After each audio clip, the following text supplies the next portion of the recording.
Good morning and welcome to this fall edition of Solita Summit.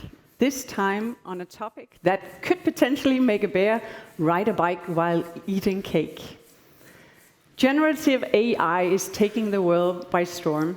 And this morning we're going to take you on a journey where we're going to dive into the fundamentals of generative AI. We are going to touch on some use cases that have both business and societal impact, and we will discuss some of the more existential and ethical challenges that comes with the rise of this tech space, business included. And this year we are leaping a bit out of our comfort zone and changing things up a bit. We have, for the first time ever, decided to throw this event in Copenhagen, Denmark. And my accent may give away that I'm actually from around here. I am Stine Holmgaard, Head of Marketing for Solita here in Denmark. And I am Jon Takman. I work in the AI unit in Helsinki as AI lead, where we focus mostly on integrating generative AI solutions into practical stuff for our customers. And we're from Solita. We are a digital transformation company with our roots in Finland and now building a community across Europe. We partner with businesses, public organizations. We deliver strategic consulting, digital development, data analytics, and AI solutions to foster positive change. Our aim is simple: to provide practical and insightful solutions with responsibility. We have actually just this month officially added Norway to our home sites as well.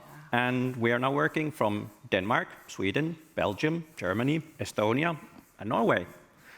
And we have customers in 28 countries. So it's quite a reach. You may say so.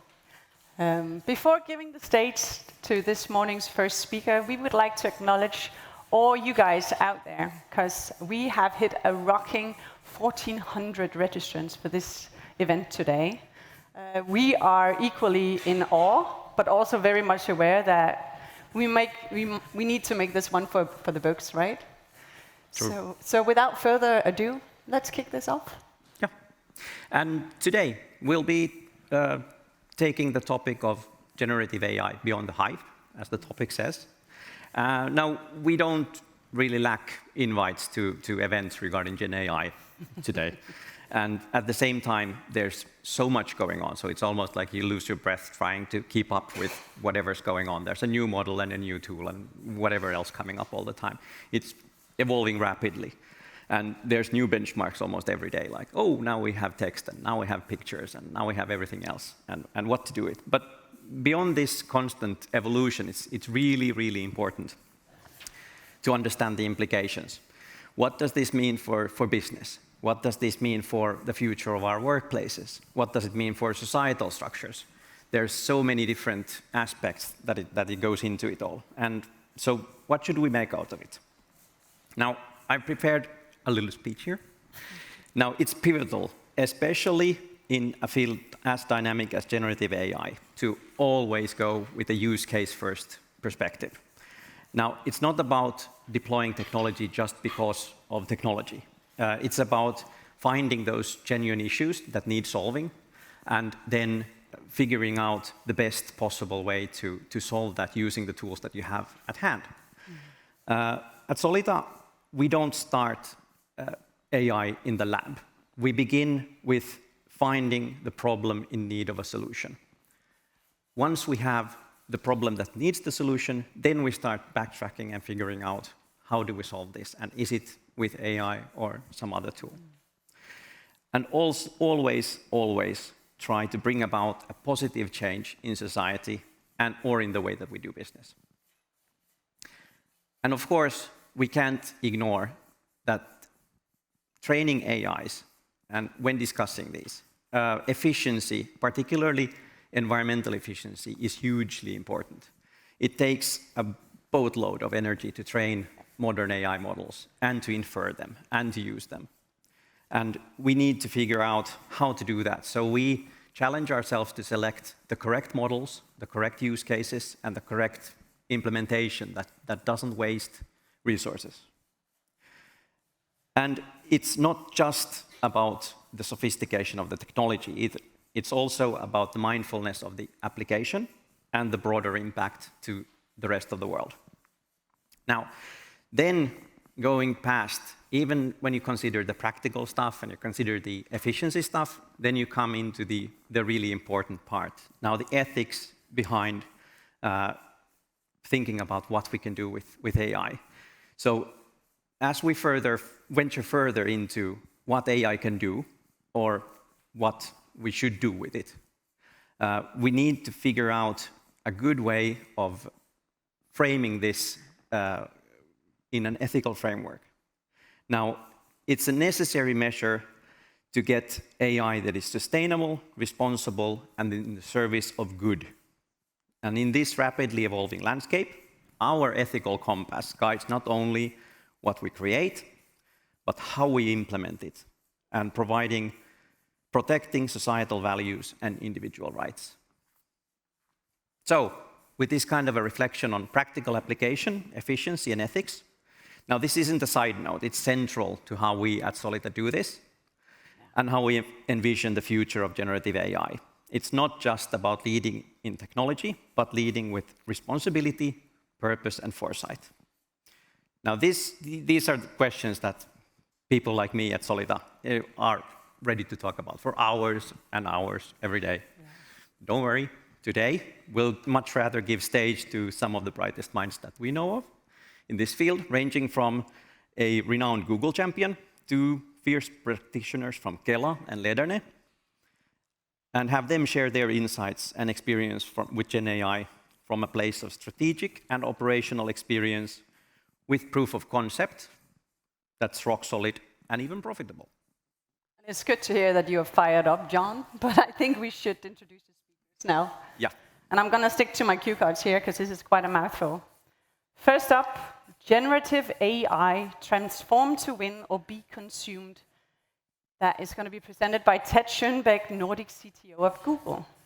And after him, we have Janne Pulkkinen and Ville Nora from Kela, the social insurance institution of Finland.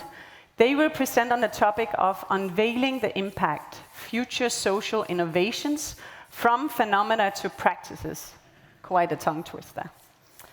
Then we have AI in practice, real-world examples on how we got there. And that's going to be Henrik Varmer, who is head of data and analytics from the Danish company or organization Lederne. And finally, we are going to end today with a panel discussion on how to ensure compliance and manage risks within AI. And as a little something during the break today, we've invited our very dear colleague and artist, Jussi Jokinen. He does experiential art based on algorithms.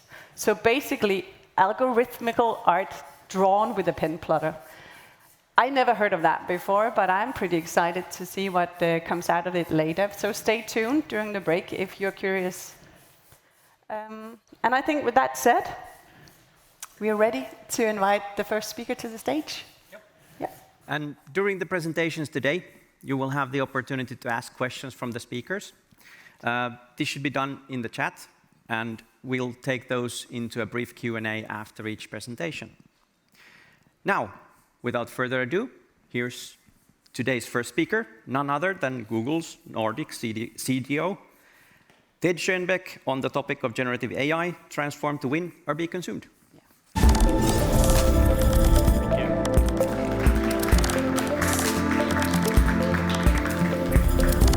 Thank you so much. It's great to be here. I'm just wondering if there's 1,400 people online asking questions. There's going to be a lot of questions, but let's hope there will be. So yeah, so as said, my name is Ted Schönbeck. I'm the Nordic CTO for Google. And really what I want to do in the coming 25 minutes or so is to give you a crash course a little bit into what generative AI is all about, a little bit kind of the technology and the background, but mostly I will talk about a lot of examples, a lot of business examples to get your heads going and start to think about how you can use this in your own businesses. And as a fun side note, every picture in this presentation I created myself using generative AI, so you can think about that if you think some of them look beautiful. But to kick it all off, I just want to show you a short video. This is a fraction of generative AI, but I think it serves a good purpose so that everyone has kind of a similar understanding of how generative AI can be used.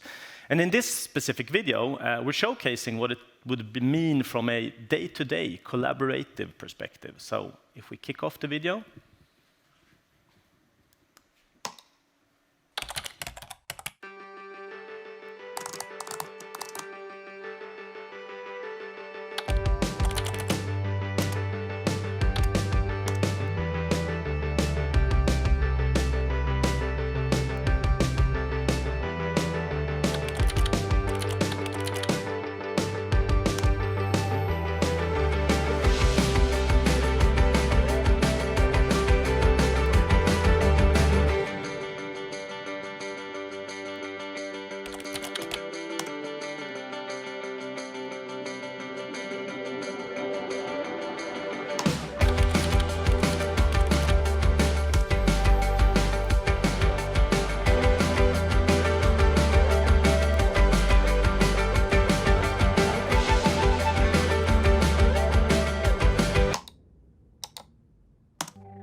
Pretty cool stuff. We've been using this this is globally available now, but obviously we've been using this inside Google for 6-7 months or so. And I think, depending on your style, it really is a productivity booster. My favorite part really is, the summarization of meetings you couldn't attend. And it's just an interesting side note. When we announced this internally 6 months ago, in the beginning, a lot of people, fewer and fewer people turned up for meetings because it was easier just to read the summary. But then the people who went to the meetings gave all the tasks to the people who didn't show up, and then it kind of went back up again. So it's just interesting to see how technology changes behaviors. But maybe the most important thing here is, what is the underlying technology that makes this possible? Well, obviously, and the hype word of 2023, large language models. These amazingly powerful machine learning algorithms trained on almost every data set on the planet. But really what sets large language models apart from other types of AI is three things. And the first one, and this sounds more scary than it is, it has what is referred to as emergent abilities, which means it can do things it was not trained to do. If you look at other AI technologies, you train it to do one single thing, and if you want it to do something else, you need to completely retrain it. Large language models are much more flexible.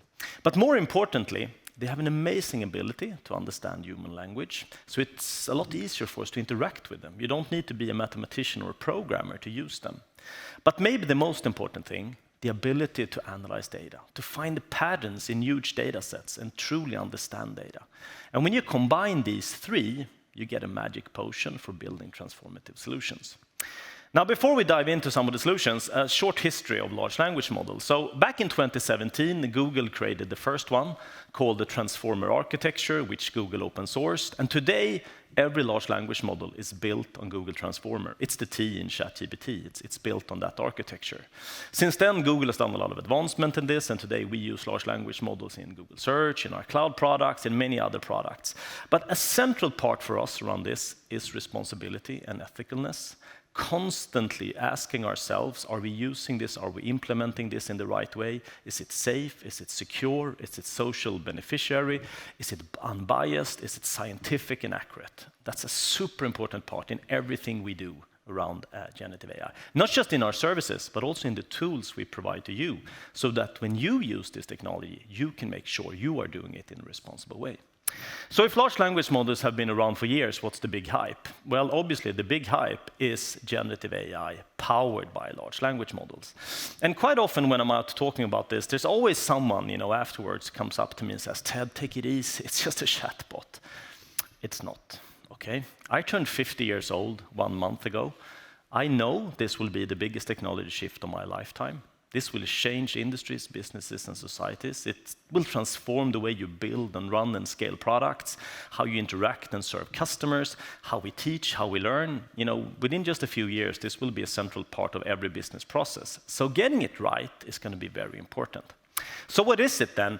Well, obviously close to what large language models are, but we asked our own Bard to get the definition. So generative AI is this type of artificial intelligence that can find complex patterns in data sets and can generalize from that, and here comes the magic, and generate completely new content, text, videos, images, even programming code, based on simple human prompts. That's really the magic thing here. How many of you have tried Bard? So Bard is like ChatGPT, but on real-time data, not 2-year-old data. I rest my case. So go play around with it. It's amazing. It combines images, YouTube, Google Maps, Google Flights, Google Hotels, available in 40 languages. Go try it out. Really fun stuff. Now, as cool as Bard is, it's important to understand that it's a consumer service. And we think there's a big difference between consumer use of generative AI and enterprise use. So as a consumer, you want to plan a trip to New York or write a poem to your wife. As a business, you want to have this creative power, but you need all the boring stuff on the left side, like control of your data, control of your IP, control of cost, making sure it's accurate with support, having the ability to integrate it into your tools and workflows. Otherwise, it's never going to fly. So really important when you start thinking about this is making sure you get an enterprise-class version of any type of generative AI. Now, before I'll give you some of these examples, there's one area where Google takes a very clear stand, and I think the industry is slowly following us on this. We've been doing this for quite many years. We are convinced there will not be one large language model to rule them all, simply because different models have different strengths, different weaknesses, different cost. Let me give you an example. If you were to go to Google Search and you ask, what's the capital of Denmark? Or if you go to ChatGPT and you ask, what's the capital of Denmark? ChatGPT consumes roughly 40 times more compute power to deliver Copenhagen. And that's not sustainable in any meaning of the word sustainability. So getting the right model for the right use case at the right cost is going to be key when you scale this out into your different use cases and processes in your organizations. The way Google is doing this, we are building this currently around a really cool platform, a really cool large language model called Palm 2, Pathway Language Model. It's very elastic and dynamic, so we can build a lot of different versions of it. And I want to give you 2 simple examples, or 2 very complex examples. The first one is MedPalm. So about 10 months ago, we took a version of Palm and we trained it exclusively on medical data. And already back in January, it passed the US doctor's exam. It got 65%, you need to get 60%. But just before the summer, it reached 85%, putting it among the 10% best doctors in the US. Now, this is not about replacing doctors, but it's a powerful productivity tool for healthcare providers. And just a few weeks ago, we released this to the world. So you can now start building generative AI use cases for healthcare securely and safely. Another example, SecPalm. We took another model and we trained it exclusively on mitigating and detecting security attacks. And now we have an amazing model that can do that, to find those anomalies in behaviors or traffic so you can protect yourselves. And this way we can build a lot of different versions of models, different sizes to go do this. Now the smart people in the audience will say, it says not one LLM to rule them all. And here he goes on ranting about this Palm 2 thing. Well, that's the beauty, because in the Google platform, we're offering more than 100 different models from ourselves, from our partners like Meta's Llama 2, and more than 40 open source models. So you can really pick and choose the model you like. Now, let's turn over to talk about some of the key use cases. So this is another question I get quite often. So Ted, which industry is the perfect fit for generative AI? Well, the good news is all of them. Maybe slightly more in the beginning now for retailers, because there's so much use cases in retail where you can fix stuff, but overall for any industry. I'm going to give you 9 examples, and obviously there are thousands just to get your heads going. But pretty much you can divide it into 3 areas.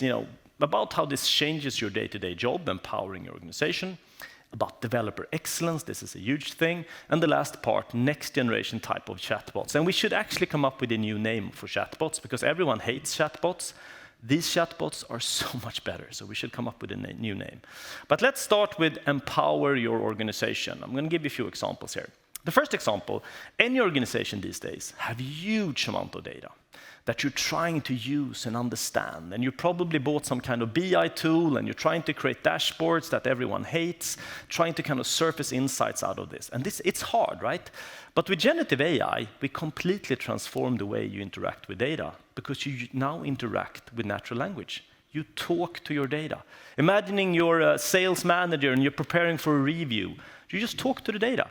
Could you provide me with the 5 biggest opportunities in Q4? Could you tell me which products sold the best in Q4 in the US? Which 3 products had the best margins? And from that, creating a presentation. We had a use case just a few weeks ago with a customer who had 1,000 deep customer satisfaction interviews, 3-4 pages per person. They had all of that data, and it takes weeks to kind of summarize and understand that data. Or you put it into generative AI model, and you talk to the service. Could you summarize the key findings for me? What are the main complaints in the age group 40 to 50? Could you give me one suggestion on something to fix in the age group 50 to 60? Surfacing insights, democratizing insights, so that anyone can understand data in a completely new way. Another example, obviously, is content creation, like I've done in this presentation, advertising, creative contexting, pictures, visuals, and the collaboration aspects that I showed you in the initial video. You know, for spreadsheets, for creative visuals, for creating, presentations, things like that. Now, this is still early days, but quite recently, Harvard Business Review came out with this report analyzing the effect of day-to-day collaboration of generative AI, and I think the numbers are breathtaking. For high performers, 17% productivity boost. 17%. Could you think of some other technology that would boost people's productivity with 17%? And if you're a low performer or just new or junior people, 43%. It's insane numbers from a productivity perspective. Moving on to another use case, which we are building a lot of right now, which is enterprise search. How many of you love going to the intranet to try find something?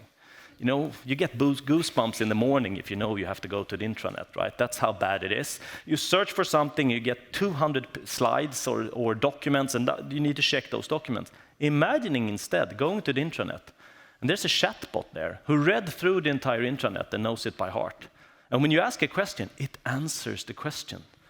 And might tell you can read more about it in this document. This is transformative from a productivity perspective. And very, very easy to achieve. Simple technology to solve a very complex problem.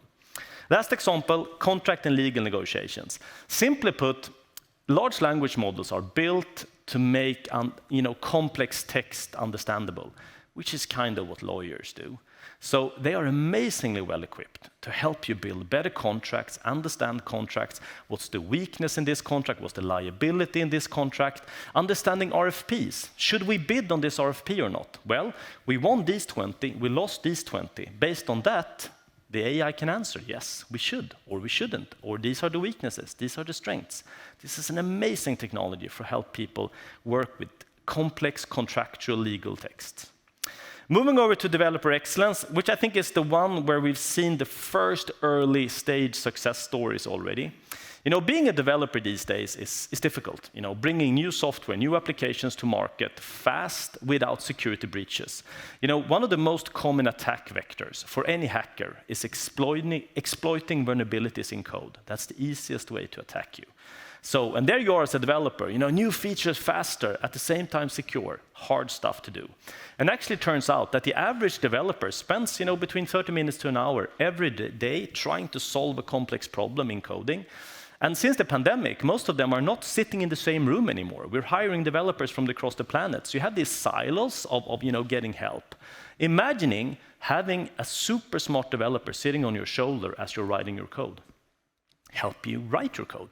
Help me write the binary search function in Python. Complete this code. Optimize this code. Test this code. Explain this code. When you're a new developer coming in, first 6 months is all about understanding how we write code. Now we just mark an area and say, please explain what is this code doing. Document this code. Every developer hates documenting their code. Now the AI can help you do that. And you can even train the model on your code base, so it learns the way you prefer to write code. On average, in testing, we're seeing between 40 to 50% productivity boost for developers. And when we say productivity, it's not just about doing it faster, it's about doing it better, with quality, optimized code that's more efficient to run with fewer bugs. Last but not least, the chatbots. And as I said, we really should come up with a new name. And let me give you an example. One of my favorite examples. We're building this right now with a Swedish company that provides global consumer products. Imagining having a customer service bot that read through every product manual you have, knows it by heart. That read through every product documentation you have, knows it by heart. That read through every prior customer support case in the history of your company, knows it by heart. Can connect the three, and you can have a natural language discussion with it. It's very hard for a human agent to get to that level. This is transformative technology to do this. We did an example just a few weeks ago with one of the largest pharmacy chains in Sweden, where we took their online e-commerce webpage, trained it to create a new conversational bot. Takes 3 minutes to do, 3 minutes to do. We put it next to their current agent, which is a human agent, and we created 40 scenarios together with them, and we tried it. The virtual bot completely destroyed the human. Answering questions 30, 40 times faster, more to the point, more summarized, more clear. The human bot actually answered one of the questions wrong. Takes 3 minutes to do. Well, 3 minutes to fix it, and then about 15 minutes to crunch through the web page and learning it by heart, and then you're ready to go. Another example is root cause analysis. Let's say you're providing some kind of service, software as a service, online banking, an application, networking infrastructure. When things go south, the first 6, 8, 12 hours, 24 hours goes into understanding what went wrong, crunching through alarms, crunching through log files, mapping that to documentation. Imagining having an AI that can crunch through those alarms, all of those log files, map it to documentation, earlier support cases, and explaining to you what went wrong and suggesting on how to fix it. This will speed up getting services back online massively. Another example, which I think we will see very soon, is any type of user assistant in applications, in online apps, but probably the most ones we will see very soon is online e-commerce. Imagining going to an online e-commerce page to buy something, and you're being greeted by an AI that talks you through your different options. Let's say you bought a sofa, and now you want to buy a couch table to go with it. You talk to the AI, and AI goes, could you take a picture of the sofa in your living room? You do that, you upload it. It will start to create images based on that with all the different sofas they offer, so you can pick and choose and see what it will actually look like in your living room, all the way to closing the transaction, reserving that particular table in the store closest to you.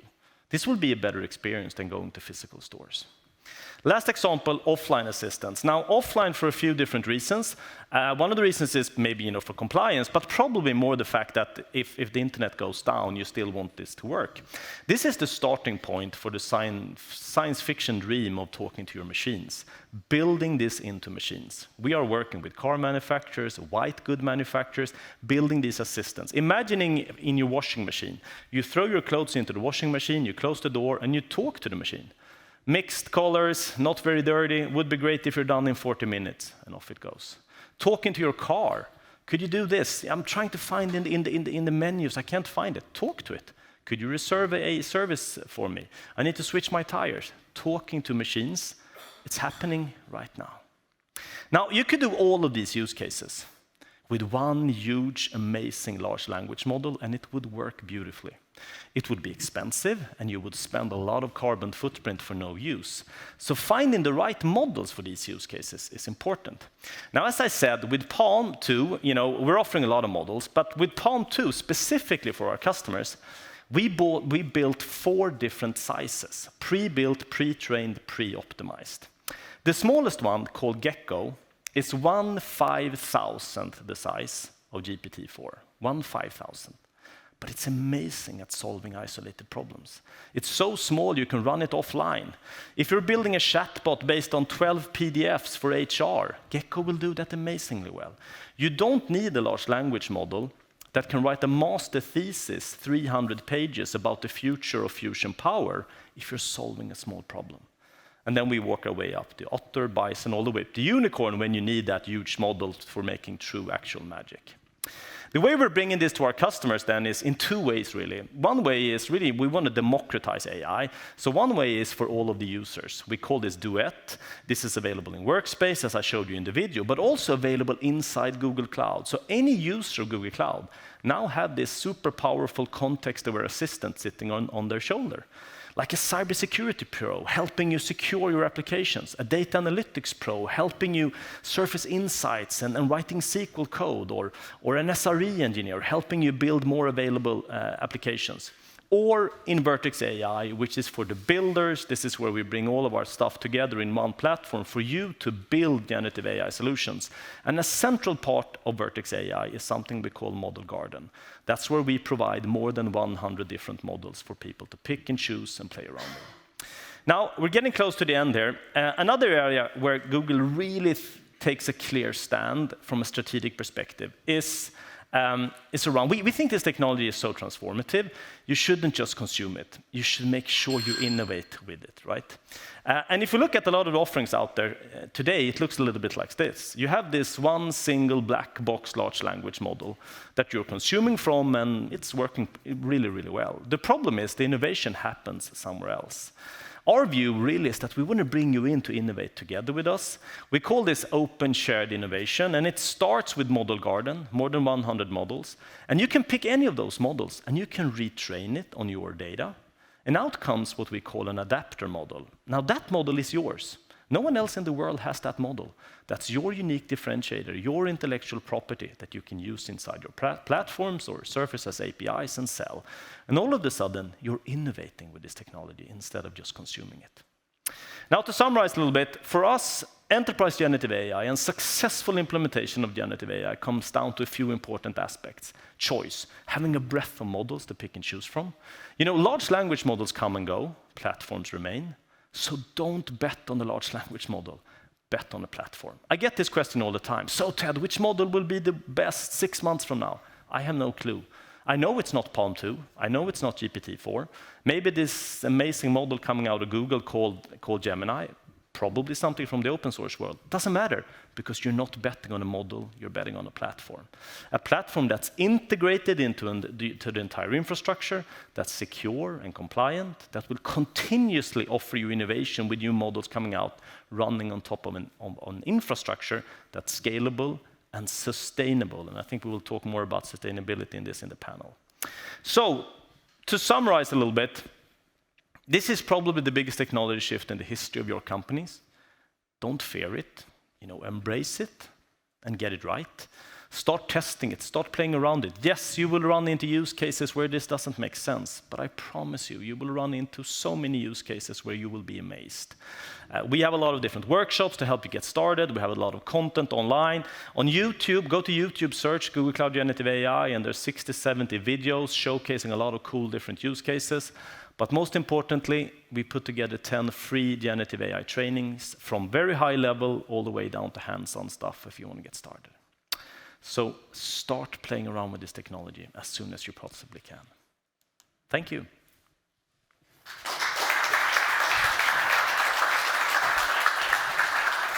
Thanks, Ted. That was really interesting. Thank you so much. We had a couple of questions from the audience, and we wanted to ask, first of all, in regards to environmental impact. What is Google's strategy around minimizing environmental impact of data centers and compute for generative AI? So, excellent question. I think we get this question a lot. I think it's kind of a three-phased approach. The first one starts with picking the right model. So don't pick a huge model because it follows that. The more compute, the more cost, the more carbon footprint. So picking the right model for the right use case is the first point. The second point is having an efficient infrastructure. Google has been building our own AI chips for many, many years that are super efficient, especially on training, but also on serving. And then the last part is coming back to what kind of energy do you feed into your data centers to do this? Google are building these tensor clusters across the planet that has 24/7 green energy into them. So knowing that any use of generative AI will be fed and powered by sustainable energy. So I think there's a multi-level approach to it. Excellent. Sounds good. What about another question? There was a question regarding language support in LLMs. So if you're not a native English speaker, what about serving in other languages? So I think that's the beauty with large language models. They are very, very good at understanding languages. That's what they do. Palm 2, the one I talked about, has a native support for more than 100 languages, including all the Nordic languages. And I think if you go to Bard, I can just tell you, it's 10 times better than Google Translate. It's amazing at translating any type of text from German to English, to Finnish, to Danish, to Swedish. So more than 100 languages. Dialects, I think we talked about this before. Dialects is hard because there's not a lot of data to support it. But other than that, I think the multi-language support is amazing. All right, thank you. I think that's what we have for now. Yeah. So let's move on to the next speaker. Thank you so much, Thank you Ted. so much.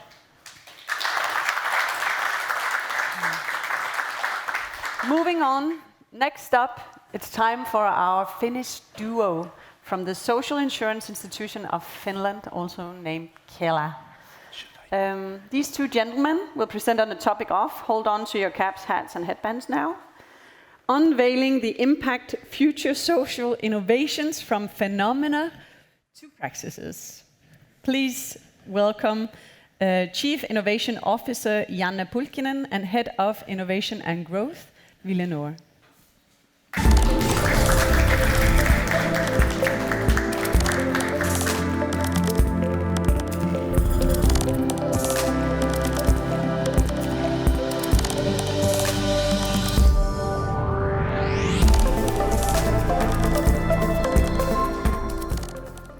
So, good morning from our side also, and we're very humbled to be here and able to speak to you about how we see this age of AI at this moment. And first, thanks to the TED for the great presentation.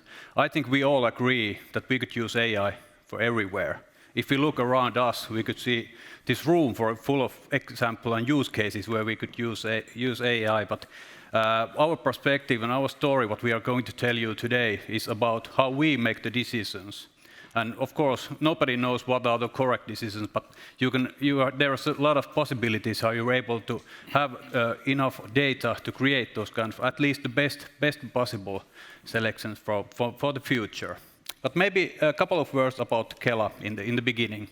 The Kela is the Social Insurance Institution of Finland, and it's a government agency, public sector organization, and we are providing basic economic security for everyone living in Finland. So we have approximately little less than 6 million customers. And Kela is in every life event of human in Finland context, from birth to death, so to speak, and every kind of different kind of life events. Some words about the volumes also. If we think about the situation where we are at the moment, and last year, for example, we pay about benefits around 16 billion. We had something like little less than 18 million online logins for our web services, for example, and we create 28 million electronic prescriptions automatically per year. And besides that, we are providing a lot of different kind of benefits for the Finnish customers. So starting from national pensions, from the unemployment benefits, going to the child benefit and sick allowances also. So it's very diverse benefits sector that we are providing in Finland at the moment. But if we're trying to think about the future, when we are trying to make the understanding of where we should use, for example, AI in the future, we see that it's very important also to learn from the past. And that's where the phenomenon kind of point of view comes to us, because we see that if we think about Finland in 1930, for example, we have maybe a little bit different phenomena in our age in that time in Finland, what were very important solutions, very big problems we needed to be solved.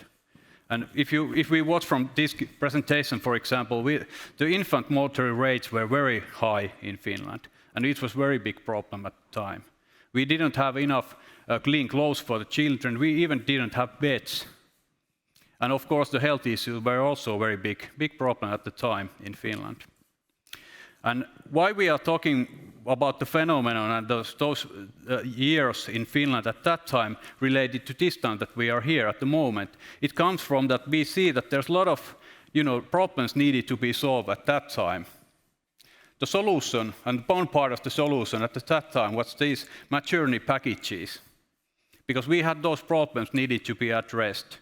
And after we were able to create this kind of paper box, which provide the bed for the kids, and then there was also a lot of different kind of solution for those things that needed to be solved. For example, clean clothes, diapers, and so on. And what it really affects, what was the impact of that innovation at the time? The biggest impact got that Finland at the moment has one of the lowest levels of infant and maternal mortality in the world. So we created that kind of social innovation, how we tried to tackle those issues that were very high and very important at that time for our society. And now when we are at the time where we are, and we are thinking about the use of AI, where should we use it? Because the possibilities are endless. So that is the one thing that we are trying to figure it out, where is the biggest impact comes, and where the biggest impact for the society will bring. And as we can see, this social innovation is still living and doing fine in Finland.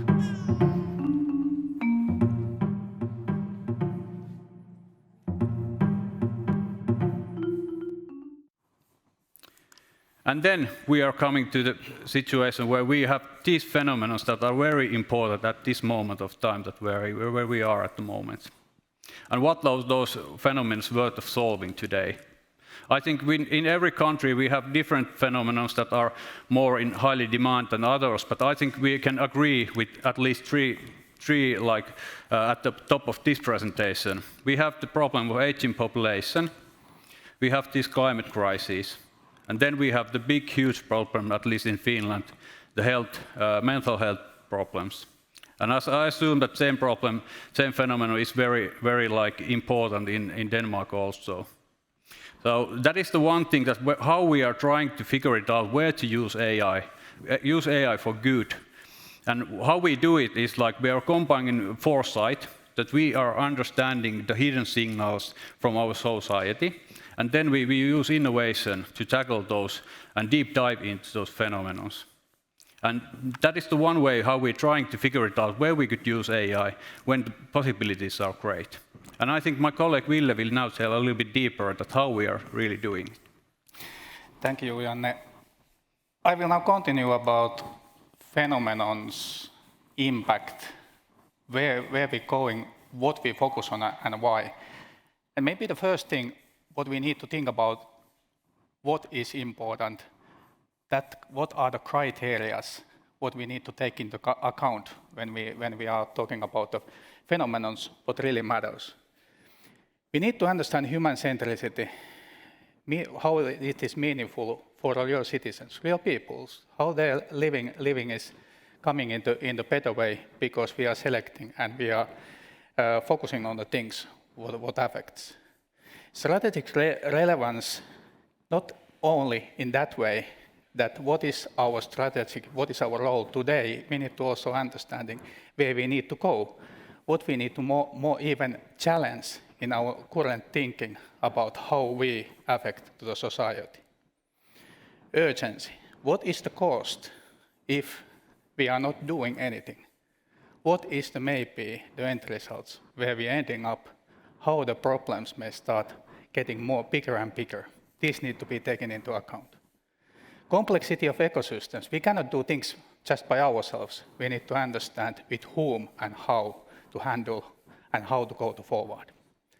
And of course, like Janne talking about history, we know already a lot. We need to also understand what we know and how to use this information when we are making selection. When we go to the phenomenon and human centricity, the important thing is that we go inside of those people's life who we want to create help. For example, this mental health issue. we need to be among of those young people, even in children's, even in the different age groups, to understanding when their mental well-being starts to decrease and they feel bad. They go in the situation where their power of doing things is maybe not so much anymore vital, and then they hit to the jungle of different kind of benefits what we try to provide them. How to help in that kind of situation, how to be earlier present in that kind of places is maybe understand. And if you're thinking about this understanding, what we need from human problems and human life, we need to also understanding how it actually sees in our part of the picture, there where we living and try to serve those persons. Where are the QEs? Where are the places? Where are those doors which are not opening enough early to help the people really? And where all of the resources goes and why? That's why we need to understand this story in a both side and do something what is good. On the other hand, same time, things like AI happens, gives lots of possibility, gives lots of things what actually also start to changing the people's behavior, people's living. In the meanwhile, when we are thinking about those real world of solving problems, then society change start to happening, and AI just gets into our life. So, on the other hand, we have a big needs for social security renewal, need to simplify the current system, get it more efficient, get the things done in more simpler way, that those persons are not hitting this kind of jungle of different kind of benefits, and then we are able of doing it with the financial possibilities what is given to us. On the other hand, we need to get people understand more individuals. They have more individual needs, right of benefits and right time with minimum friction is needed from their side. They want equity, so we need to take these both sides again, both sides of the story, whole time into action. But AI start already affecting us. We know that customers start asking from Gen AI, which benefit I'm entitled, what is the equity, what I'm capable of getting from society. Maybe the next step is, because we have lots of great humans, lots of people who are helping those people, doing the nice and heroic stories in everyday life, how to help those people to work more empowering way, what was mentioned also in the first, empowering our peoples with the AI, what they can use as a help for them, and learning to taking the benefit out of the AI also be more effective, doing more like that kind of empathic things what they want. And they maybe in the future reserves the benefits proposals even proactive way and going again step further. But how we actually try to understand that, how we make the selections, what is our way of doing this kind of thing, coming from phenomenon, going to the practice and impact. We have a process. Input first is important. It needs to be outside, it needs to be understanding these signals like Janne mentions, foresight, things need to be cooking inside there. But then we need to actually defining and scoping things, make a selections. Things what were mentioned here as a criteria. Not the easy thing to do, but selections are needed. This is then that something when we are sure about that we are doing something what is markable, what is worth of doing, then first thing to start going deeper is to start loving the problem. We don't want to end up in a situation where the problem actually is something what we nicely solve, but it doesn't be something what impacts to the society. So loving and understanding the problem nature is quite important in the first time. And we cannot hurry too quickly for just solutions. After we have getting the problems understood, modeling it, understanding how it can be affected, we are start verifying. All of the things, all of the first solutions need to be somehow acid testing inside of the phenomenon, inside of the people who it affects. And if we still have something left, what we see, what is making the impact, and when we have something left, then we start to think about what to invest, what to grow, what to put into action. This is the basically way how we treat and go inside of that. And then we are finding lots of things throwing away, lots of opportunities, like Janne mentioned, that there are so many things to do with the AI, but we need to again select those things what are most meaningful to us. We have that kind of solution, hypothesis, solution types, what we are now working on, like voice assistant, benefit settlement, live event detections, and that kind of things. And also we need to understanding where to go first. What is the things where we are inside of this learning how to use AI, how to do it in remarkable way, and understanding that we are not breaking any rules, what makes also things going in the bad direction. And sometimes, for example, we have been currently starting with this kind of benefit exploration where the AI is working with our people, and we are helping how to get things done.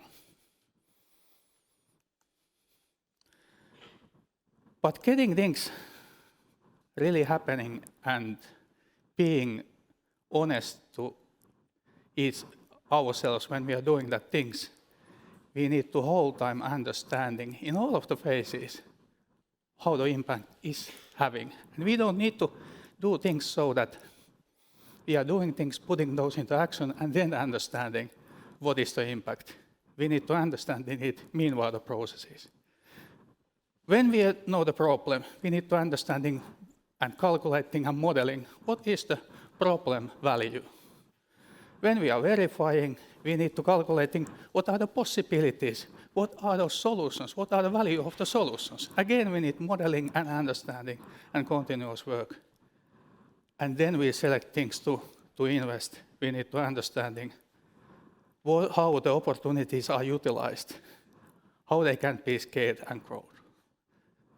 Impact part of the journey whole time. But these are the things we have been talking about, lot of impacts, lot of things, how we select things. But I now let Janne to conclude and summarize why this is important.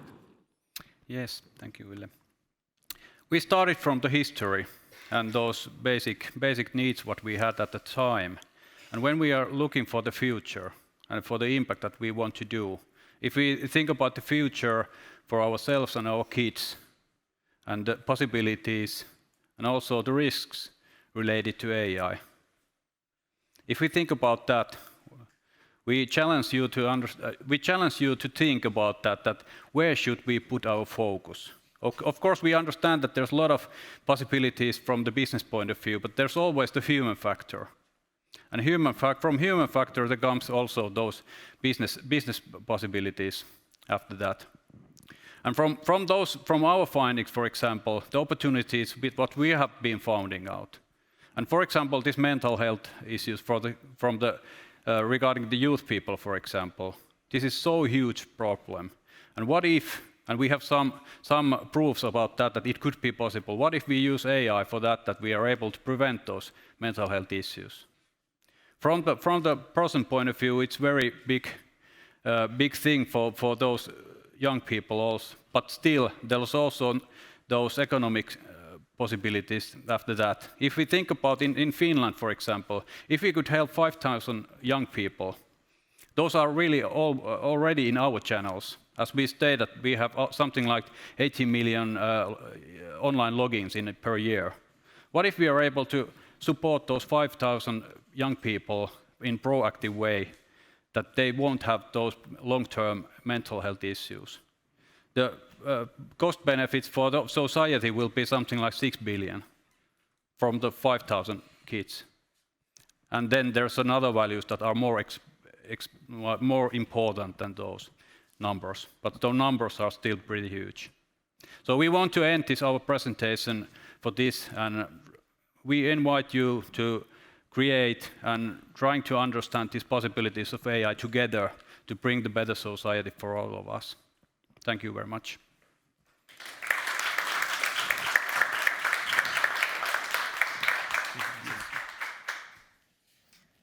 Hi. Thank you for an excellent presentation. That was inspirational to see, especially about mental health. Could you tell us a little bit more about how Kela assigns inclusivity and a broad diversity in their teams working on these issues? So when you find new phenomena, use cases and so on, how do you tackle those issues?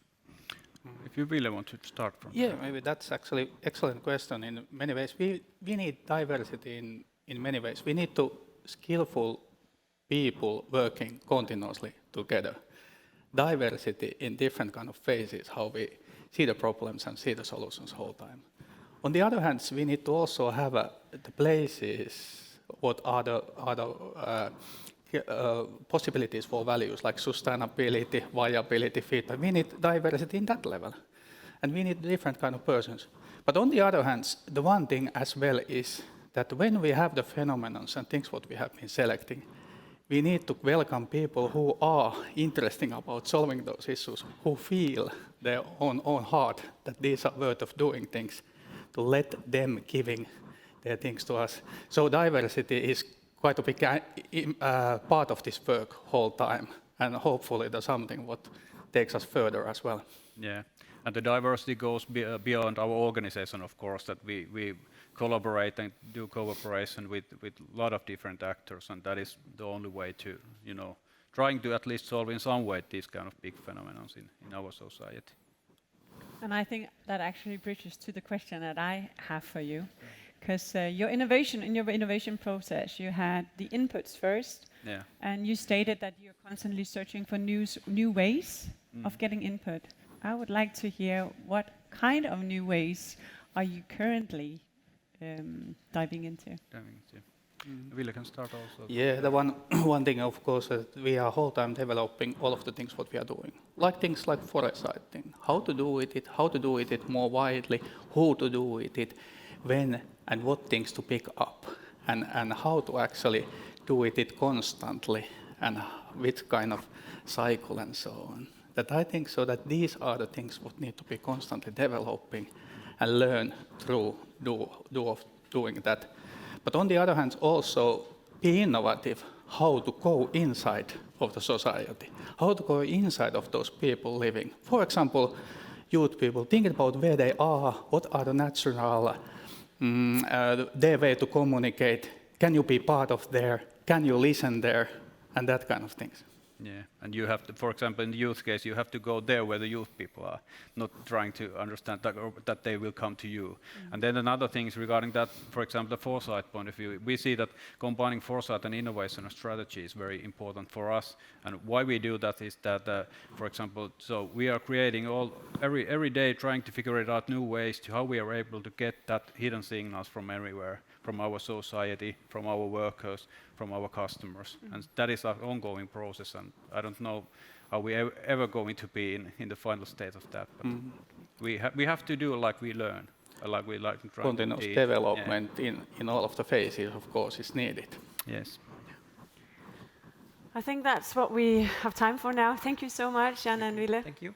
Thank you. And next, we are going to go into a Danish Gen AI gem when it comes to presenting a use case with true oomph. Here's Head of Data and Analytics from Lederne, Henrik Warmer, to give you some real-world examples of Gen AI.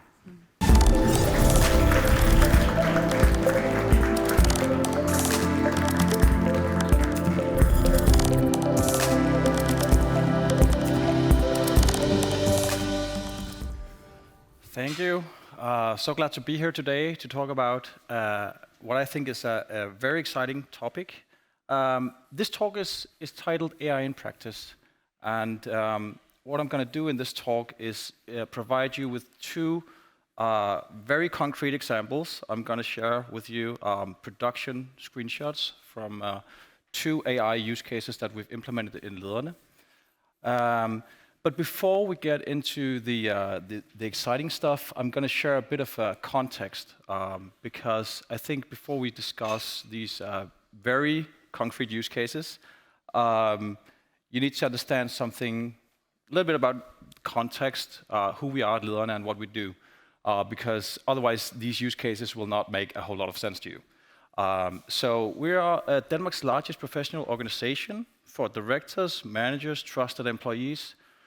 We organize roughly 135,000 members, and we offer a whole heap of services related to people's career.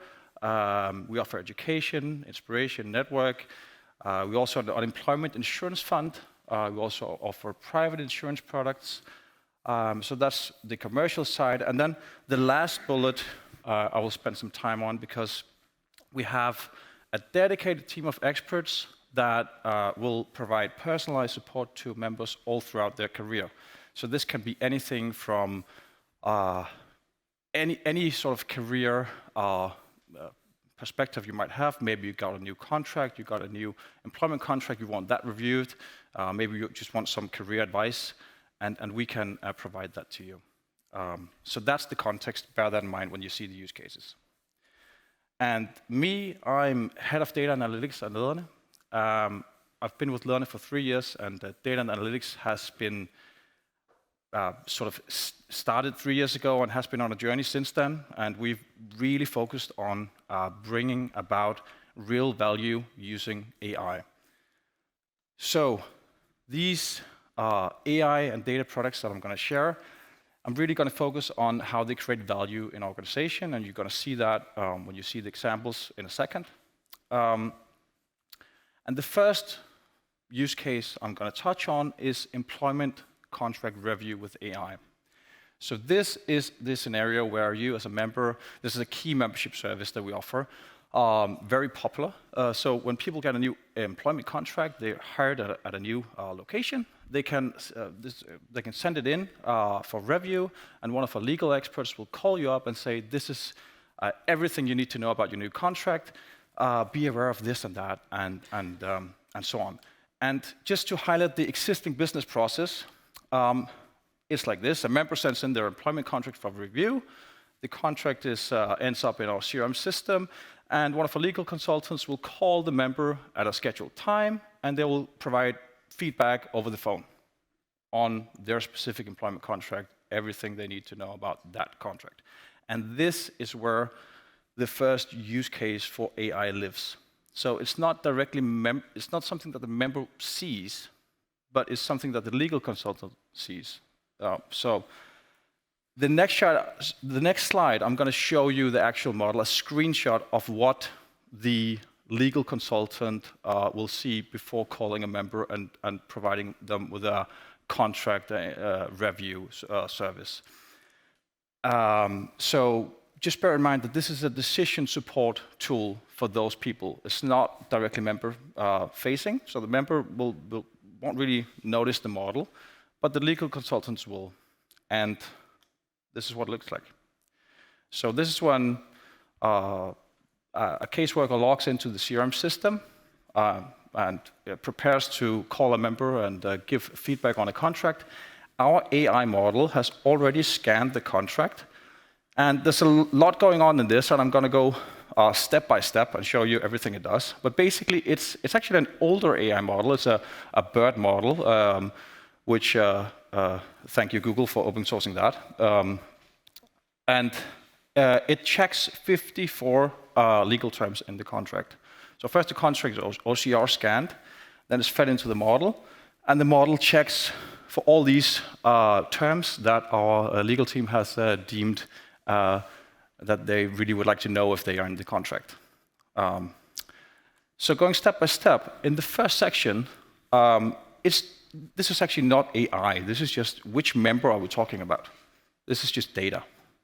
But it's kind of key when you give a contract review that you want to know who is this member, what's their data. Then the second part to a contract, an employment contract, is a company. And here the AI model has identified the employer's VAT number, which must be mentioned in the contract by law. And it's looked up the company online, found out if it's registered, if it's active, how many employees are there, stuff you also would probably want to know when you give an employment contract review, and stuff you would otherwise have to look up manually. Then there's an actual contract review process where the AI checks, is this contract legal?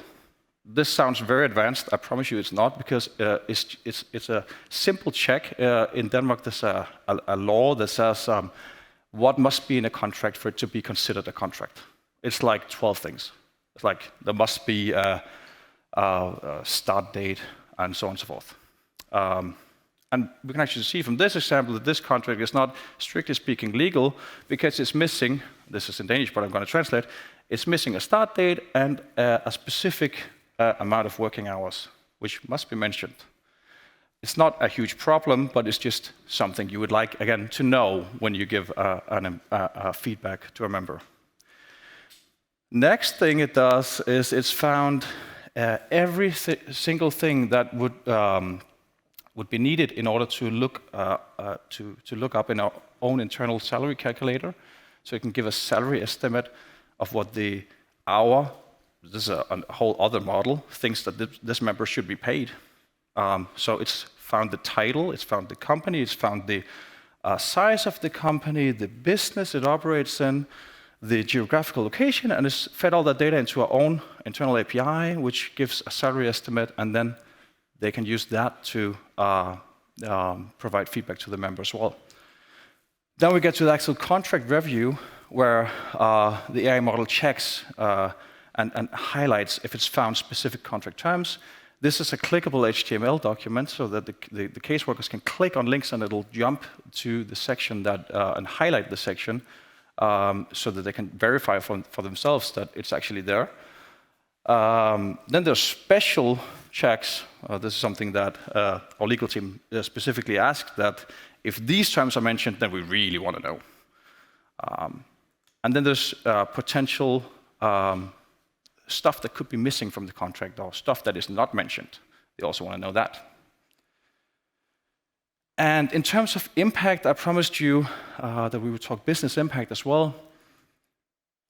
We do an automated satisfaction survey every time we close a case in Lederne, and that's any case. That's not just a contract review service, that's anything. We deployed this model in 2021, so we are pre-ChatGPT, pre-everything. So as I mentioned, an older model, but it still holds up.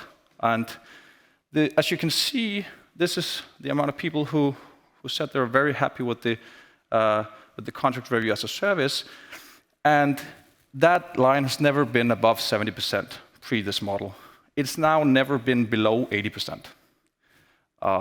I'm not sure I can attribute everything to the AI model, but it sure is nice to see these kinds of numbers, so we can document the positive change we do with AI.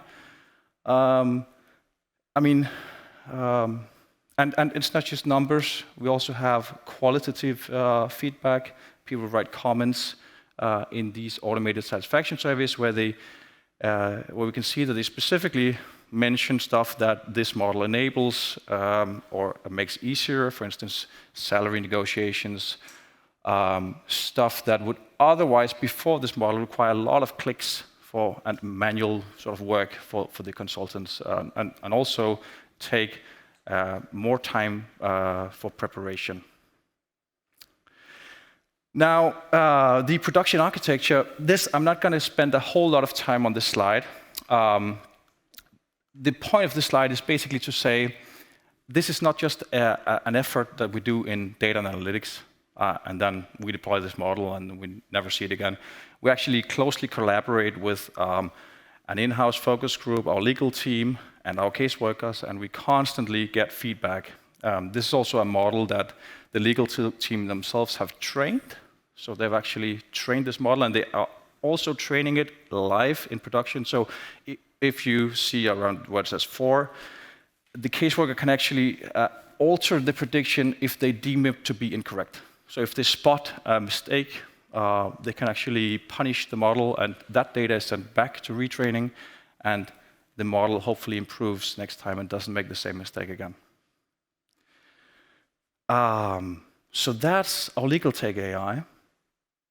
The next case I brought with me today is something new for us. It's something called, we internally call job match with AI.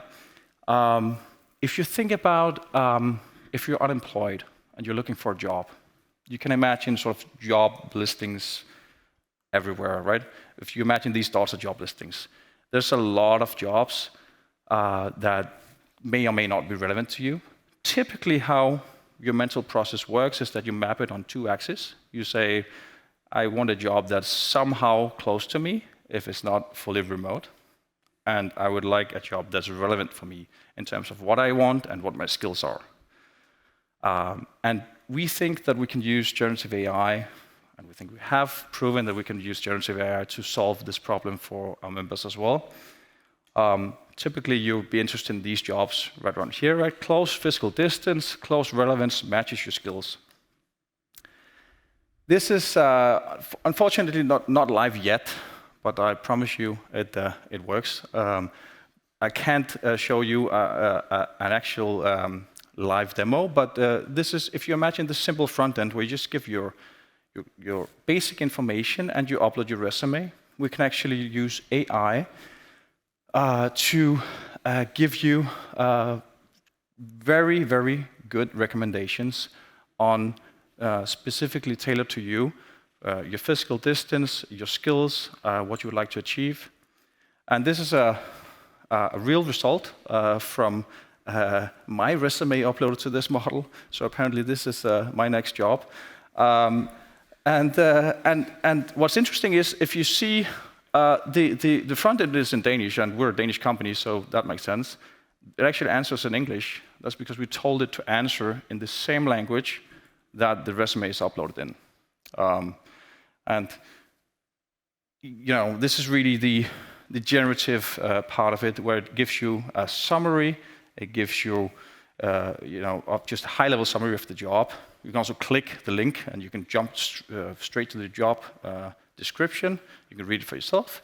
It lists your core qualifications. Why are you relevant? What should you really bank on in this job? And then it even gives you an application draft that you could submit, or you could start working on, or start improving if you were interested in this job. And it gives you a whole list of jobs. I should say this is just, couldn't fit on the slide, so this is just the first top priority that the AI model has found for me, which is this. And again, I just want to briefly touch on production architecture, because I think this is an important point. Again, this is built on GPT-4 in Azure, but you cannot just prompt GPT-4 and iterate over every combination of resume and every combination of job. And if you did that, it would cost millions in API costs. It would not be very environmentally sustainable. It would not be good for anything. So actually, what we did is that we use a vector database to find the relevant jobs. And actually, the only thing GPT-4 does is that it selects from 10 candidates, it selects the top 3, and then it gives this description and assembles all the data in a nice email for the user. So it's just, I think it's an important point, because you still need data scientists, you still need data engineers, you still need people to do to get you to production. You can't just prompt GPT-4 and hope for the best. It will work in a demo, it will not work in production, it will not scale. This will scale. And if you look at the prompt, again, we just prompted in Danish, actually.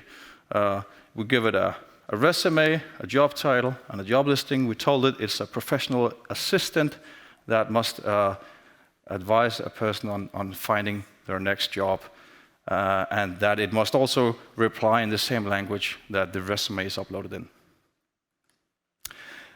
And the talk is called AI in Practice and how we got there. Now I've shared 2 examples, very quickly, I know. But I think it's important to spend some time also on how we got there, because this didn't happen overnight. I call this the road to production, but at Lederne we've been working with data analytics, as I said, for 3 years. We started with basic data literacy in the organization, upskilling the organization, making people understand why is data important, why is data governance important, why do we need a data warehouse, why do we need a central data lake. And I think the key point here is that it's important that you get your whole business involved, and that it's not just a skill that lives in the data team. Second thing we did is that we scaled our team and our competencies. We brought on new people, doubled our team in 2 years. We also brought in new competencies, data scientists and data engineers, to help build our new platform, because that's the next thing, is that we really moved to the cloud in these 3 years. We needed scalable infrastructure, infinite compute, and we've landed, I think, in a good spot on a fully cloud data platform that really serves as the basis and makes this whole thing work. So data and analytics in Lederne. How do we spend our time today? It's mostly data science and AI. We have roughly 25 AI models in production. You've seen 2 of them today. We have many more.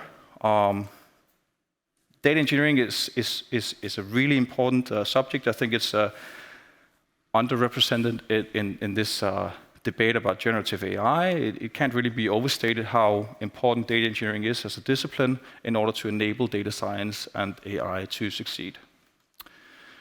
BI, still important to us. I think it will change in the coming years. Maybe talking to your data is the new thing that you can do. We still run a lot of reports, but we mostly focus on data science and AI. So how can you create value with AI in your organization? I would say I have 4 pieces of advice. I would say start with business objectives. What are you trying to achieve? This should be the start for any one. It shouldn't start with the technology. I think it should start with the framing the problem. What are we trying to achieve? And then I would say lay the foundation and get to production. I've seen way too many demos that never actually work. And as I've shared with you 2 production slides of how the AI models live in production, you can see it's not that easy. It's not just buying whatever product that a vendor pitches to you. There's still a road to get to production. And then I would say get your organization involved. As you also could see from the first screenshot with the legal tech AI model, it's not just the data science team that sits in isolation and does this model. It's really a team effort, cross-disciplinary effort. The entire organization must be involved and understand why are we doing this. And then I would say the last thing, document and show the positive change with data. I've shared some slides with you that show the satisfaction increase that we can quantitatively measure. And I think it's just really important in order to get this stakeholder buy-in that you can show that you've made a difference with this technology. Thank you. That's my talk.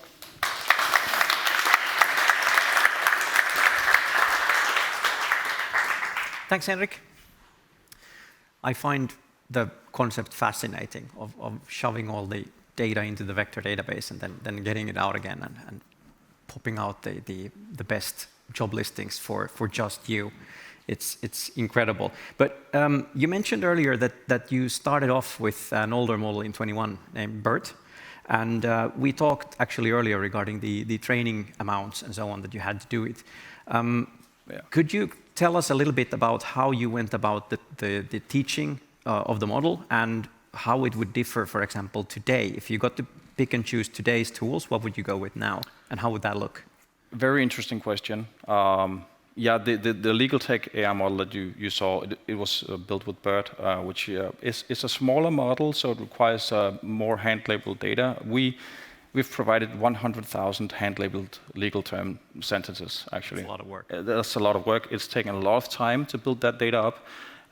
It's not for nothing, though, because we find that it really improves the model. And also, the newer models will improve if you give them data, but we find we don't need as much data with the newer models. So I think, the BERT model, we need per observation 2,000 observations, per legal term, 2,000 observations for it to perform well. With the newer models, we need 100 observations. 20 times less. And for some things, no observations. Right. Yeah. Okay. That clearly changes then how you would go about deploying. It really does, but there's also a cost aspect, right? I mean, with the newer models, we're growing an API, which is not free. It costs has a cost attached to it. The BERT model can run on a VM in Azure. It's not really that big, right? So yeah. To pros and cons. There's pros and cons. Yeah. There was actually a question from chat actually earlier regarding biases.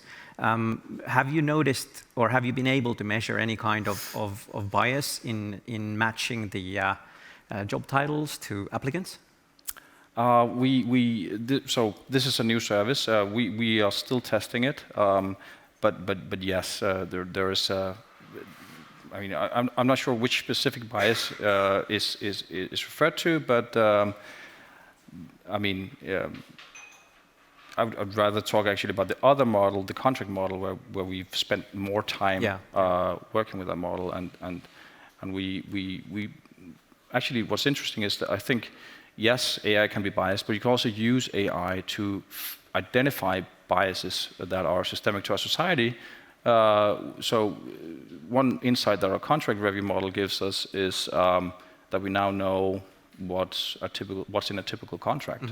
All right, you also get data from this previously unstructured, unavailable data that you could sit down and read, but now you can actually query it.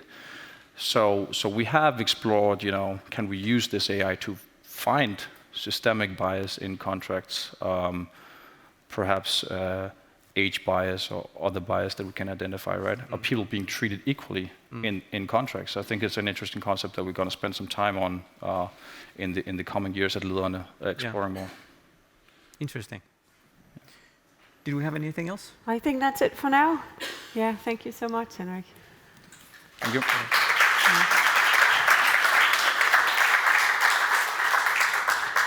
And now to something completely different. We are going to visit Jussi Jokinen, who sits over here on the side of the stage. So we're going to move over here for a bit and have a good talk about generative art based on algorithms. Hi, Jussi. Hi. Nice to be here.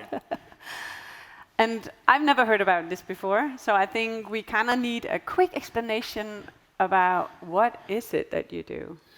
Well, I'm doing pen plotting. So actually I have a pen plotter here, which is a very simple machine. It's something that every architecture office used, like in the 70s, 80s, maybe 90s. But it's a simple CNC machine where the pen is moving, or this machine is moving on two axes, X and Y, and it's lifting and lowering the pen and drawing a drawing based on whatever there is on the computer. And what kind of data do you usually work with when you put things or plot things in your computer to make it work? Well, what I do so-called generative art. It's not generative AI, so there is no machine learning or neural networks involved. Basically, it's just regular old-school code.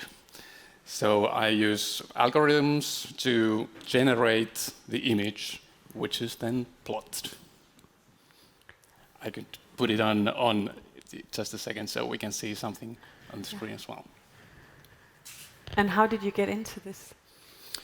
Because I Googled, when I first heard that you were coming, I went to your Instagram just to stalk you a little bit. And then I Googled, what is a pen plotter and what does it cost? Because it looked so intriguing. But I take it that you had some incentive to start plotting in the first place?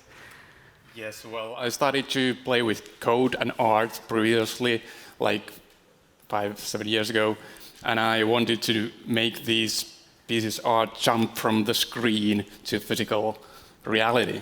So I pondered different options how to do that, and the pen plotter is one, but it's only one option. I've also experimented with laser cutters and CNC machining and stuff. So this is one way, very cool way and very meditative way of getting your digital work into physical realm. Can we see it work? Just a second. Because it was too fast and it also already finished the piece during the talks. But yeah, let's... Just a second. Just a second. I was doing something. It was just a test. It was testing the pen is okay. And now let's put it on. Like, yep. So, and this one, the beauty of pen plotting is it's not limited to just, black and white. Black ink on a white paper, you can put any kind of pen there. You can put a pencil or a gel pen that they used in handicrafts, or as I'm using right now, I'm using a golden gel pen that paints on a black paper, and so it will be very cool. But some people use brushes to actually paint a painting with a pen plotter. Oh. So would you say this is a robot? It is a robot. It's a drawing machine. Right. And do you always know what the outcome will be, or? There is always an element of surprise, because, the paper is never perfect, the pen is never perfect. There are things that may happen, the pen might broke, or the machine may not work perfectly, but it's kind of part of a charm that you don't 100% know what the outcome will be. As if you would print this out with a laser printer, you would know that it will always be same regular stuff. I guess this is kind of, in a fast-paced environment like we see today. This is kind of the, something that you can dive into and, as you said, meditate around. And to me, at least, it looks like it would test my patience quite a bit. How long does it take to make a proper art piece? Well, I've spent anything up to 1 week to draw a piece, because if I have multiple pens, like different colors, and right now it's only drawing the outer shapes, but if I also want to fill in the shapes, there is no, you have to really fill it every stroke with a pen, so it takes time. But yeah, from the previous talks, I picked a couple of words. There was efficiency. This is not that. But the other word was mental health. That's what it is. It's a meditative thing to see it slowly build up the image. Wonderful. When we talk art, Jussi, do you think that this at some point will become mainstream? And I'm asking this because I've never seen anything like this before. Would it be considered mainstream, you think, or is it just a niche hobby? Well, at least now it's pretty niche, although I know a lot of people who do pen plotting, but maybe it's just my point of view. But I don't know, really, because I think there is nothing abnormal in using machines in art. We use CNC machining all the time, like laser cutting or water cutting or CNC machining wood with routering. So this is just another machine that is used in artistic process. But well, I must admit that these are quite niche in a way that there are not so many even producers of these machines. So the softwares are not the best possible. It's not just this is quite plug and play, but normally you have to learn some things yourself. And but it's also a fascinating journey to learn new things. Yeah. It's really zen to watch too. I see you are. Yeah, it's kind of like when you watch a matrix printer print out like line by line by line the dots. It's kind of fun to watch. This is fun to watch. Yeah, I have this in my own plotter that I have built myself is in my garage. And even though there is a little cold in the garage, there are no windows, but I still see myself sitting there for not maybe hours just watching it work. And the sound is pretty calming too. It's almost like having crickets around. I don't know if that would be calming, but yeah. I have 2 chameleons at home, so I love the cricket sound. Well, this was very fascinating, Jussi. Thank you so much for joining us today. And I'm pretty sure that there might be more out there after today with 1,400 people watching, going to Google and searching for pen plotters.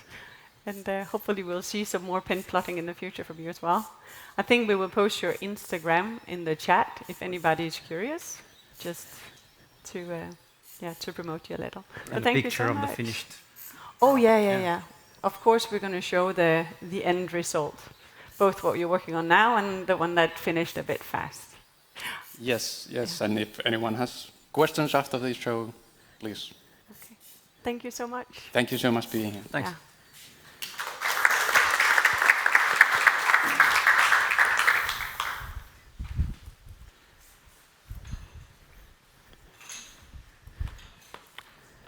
And now we're getting to the last bit of today.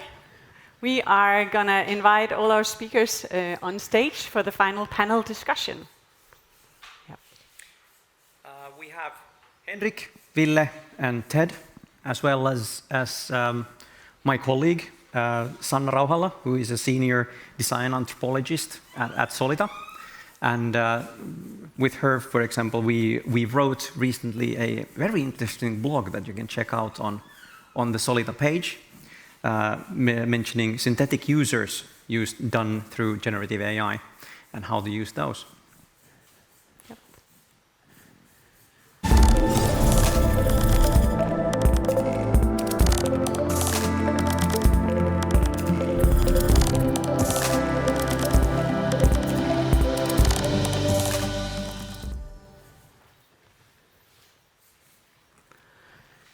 The first question we're going to get into today, you guys, is there's been a lot of talk regarding the costs of AI.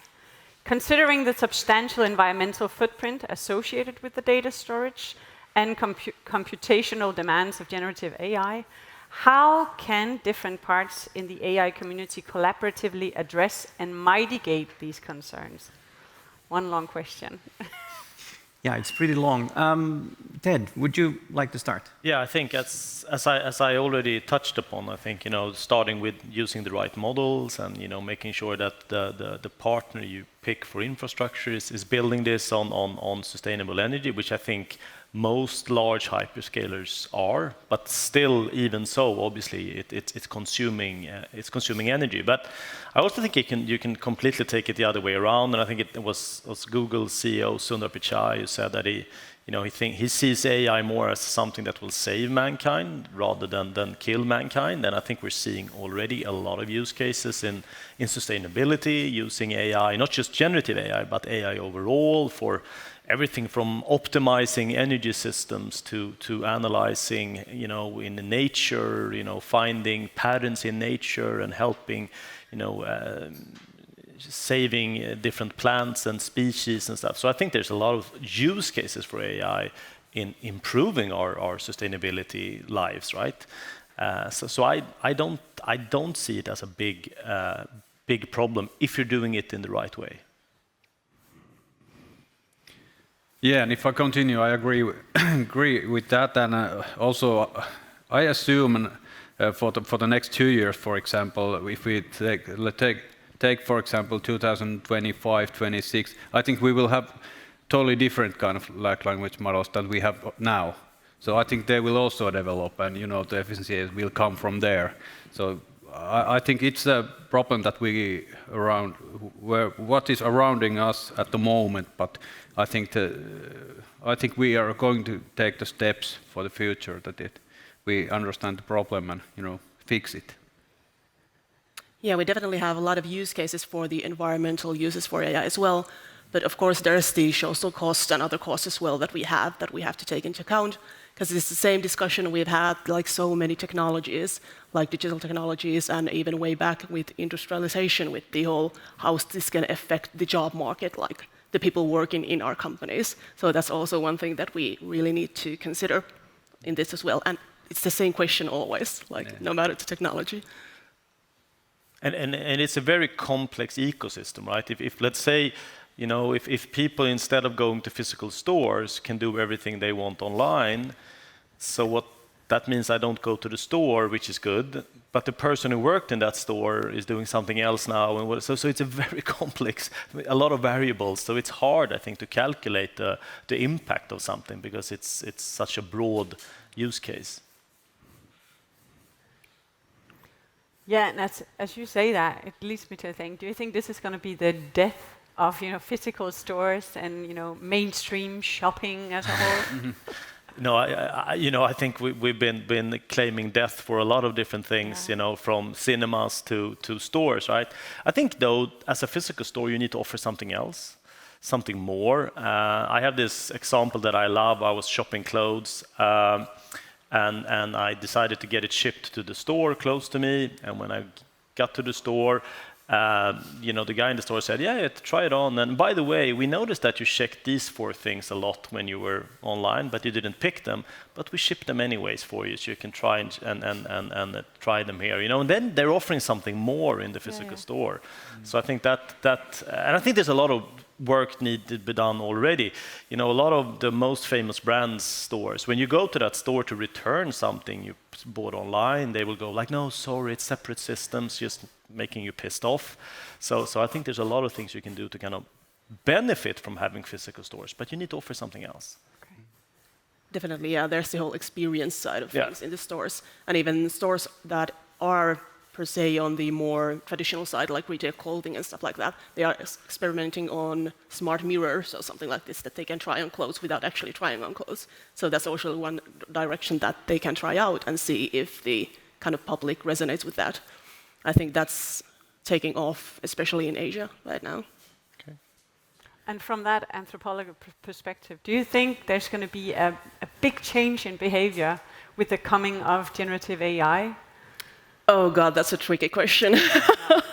And always when you talk about like digital solutions and ways of working, I think this is a bit what Janne was talking about also in the Kela talk, that it's always so hard to get people to change their behaviors. Yeah. So it has to be something that is kind of meaningful as a reason to change that behavior. So you can't just expect that people will take tools into use without giving them a reason to use those. So that's, a really tricky problem with companies. But interesting nevertheless. Yeah. Let's move on to question number 2. AI is not just about the models and the compute. What do you think are the key technical challenges that still needs to be addressed to unlock the full potential of generative AI? I mean, I think I can maybe weigh in on this. I think in my talk I touched on getting to production, right? And I think there's still this gap between probable use case, nice demo, and then getting it actually working in production in your systems. So I think that there's still work to be done, and I think that a lot of companies are struggling with overcoming this final gap to production. And I think that's why in the past we've seen many AI projects fail, is that people don't emphasize this enough, getting to production, getting it right, and getting the organization involved, getting the infrastructure right. So that's my take on this question from a single company perspective, right? Not a whole societal perspective, but just as a company, I think many companies will find that to be the main hurdle. Yeah, and if I can continue from there, I think the biggest thing that we are missing at the moment is the trust. We have to use the technology also to bring the trust. to the different kind of events when we are using the AI. So I think that is the missing part at the moment. Yeah, I know. I agree. I really liked your slide with the human-centric and the strategy. Working through those to really make sure that you solve an actual problem. I'm out dancing, talking about the potential, and people go crazy. And then 6 months later, they realize they've just been playing around for 6 months, but coming back to the actual problem and what you're trying to solve. And also, I think what you described really well is you still need to make the data available. And it's hard sometimes because the data is in silos and AI feeds off data. And if you cannot bring that data together into the AI platform, that's still an architectural problem with data scientists that need to fix that. And I think on the trust problem, you have the concept of hallucinations that everyone is talking about, which actually is not such a big problem anymore, but it's still a problem if you really, really want to address the trust aspects. But I think, as you said, I think we will see models improving massively in the coming months. And also there's a lot of work going on right now. At Google, we call it enterprise grounding, where you take a model and you train it deeply on a data set, and you only allow it to answer questions on that data set. So even though the model somewhere knows who Elvis Presley is, it kind of forgets it, and it only answers questions about the data it was trained on. And we see this is significantly reducing the amount of hallucinations. But then I think the trust aspects comes down to people. The more people use this, it's a maturity, right, of trusting it. So eventually. it's about literacy. Yeah, a little, exactly. And it will take a bit of time before people get there, I think. Yeah. And there's probably also, I would like to bring forward also the concept of the organization that's required around models and model operations as well. It's not just like a magic AI bullet. You take this data and boom, you can do stuff. You need to keep it updated. You need to monitor it. You need to retrain or fine-tune it. Yeah, that's the architecture problem again, right? As you mentioned, and I think it's really cannot be overstated how important it is to get these models working. I mean, if you have to, because the key competitive differentiator is really going to be your data, your own data. And I think it's an important point that there's a consumer side to the models, and then there's the enterprise side. And the enterprise side really will require you to have a data architecture that supports using these models in an intelligent way and maintaining a knowledge base, making sure that the model is only allowed to answer questions from that knowledge base.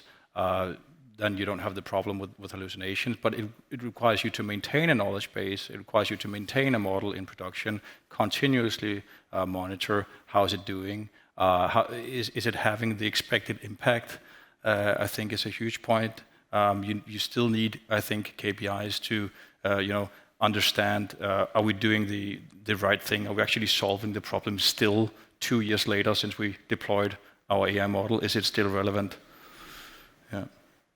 It's almost as it is too easy to create amazing POCs. It's almost too easy to do it. I think it's great because it inspires people, but as you say, from those in super simple, inspiring POCs to actual use cases, it is still a bit of a distance to go to do that. And looking at how the data projects have developed, I've done a lot of data projects before actually focusing on AI, and it used to be like you get the first data sets, couple of data sets, you talk to these engineers, get them out of that database and so on, you model them, and then you do this one BI dashboard on them, then you show, hey, look, we can get these kind of stuff out of it, and then you're almost half done. You just need to staff it and productize it, and then you can go into production with it or start using it. But with AI, exactly, you have these magic almost looking studios and sandboxes that you can test with a few documents and get, hey, it actually works. Okay, let's do this. And then you're like, well, we need to do a few things. Maybe to expand a bit on the question, which was key technical challenges, yes. But of course we have the human challenges as well, always. And it's all well and good to have these few individuals who are really excited about trying new things and experimenting. But that's usually, in most companies, like a small minority of people. So how to actually get them motivated and to start solving the problems that are relevant to them is always the key question here as well. And I think there you have an inspirational part. I think over the last 5 years, a majority of time I spent evangelizing about AI was to IT departments. right? But no, I don't want to hurt anyone's feelings, but IT departments are not the ones driving the business, right? So back to your point, enabling the average person at the company, by their desk, in their field, or whatever work they do, to start thinking about, well, there's probably a better way to do this, and then they can come to IT to help build it. I think that's a magic part in enabling everyone to see the potential in it. But then it might also be a question of accessibility, right? As you touched upon in your presentation, right now we're seeing a lot of people gimmicking around with the consumer side of things, whereas the enterprise side of it, it's still early days. Absolutely. Yeah. Okay, moving on to question 3. Misinformation and lack of understanding is fueling a lot of the hype and the doomsayers. How do you think the public could be educated about the capabilities and limitations of generative AI in order to foster informed societal discourse? I can talk about this for an hour, so I'll let you start, maybe. I think one of the best way to educate yourself and others is to really, live that life, try those solutions, and that's the best way to understand. Really, of course, we need to educate people and create. We have to be responsible from our side at least, and I think the other actors are also agreeing that. But we still need to educate our customers. But I think the best way is to learn in real life, but in good way and in like a secure way. So that is, for example, in our case, we are going step by step, because of course we understand our role in society also, that we just cannot do. We could do from technical point of view, we could do a lot of other things also, but we don't, because we have to be responsible also there. And one of the side of the responsibility is the that we are able to help people to understand really how to use those solutions and also how to use them right. I think it's definitely important to keep kind of educating the public, but it can't also be on the individual of the kind of public to learn everything there is to learn. That's why companies, like you said, have a really big responsibility themselves, because everything is changing so fast right now. You cannot expect people to be able to keep up with that all the time. So just being responsible and doing the decisions for your company is the thing that you really need to pay attention to. Yeah, and I would like to I would think also that customers will learn, teach us also. So I think that is a very important way of seeing things, that, the best advice could be that comes from those customers. I think if you look at the debate that's going on in Denmark, at least the public debate, I think there's a huge interest in learning about AI from many people. So I think that this is something that will evolve over time. I'm not really sure I have a concrete answer to the question, but my take on it is that people really can. I mean, it's not just CTOs and CIOs that can see that this is a huge wave that's happening and a huge technological impact. I think most people actually recognize that and are interested and want to learn more about AI. At least that's people I interface with, and I think the public debate in Denmark shows that people really have an interest in this and can see that this is a huge transformative technology. Yeah. So I think over time we'll see more people educate themselves. I also think we have a responsibility, of course, to show as companies how we're using AI. And also there's going to be an AI Act soon that's going to regulate some how we use AI. But I think it'll be a gradual change. I'm not sure it will happen overnight.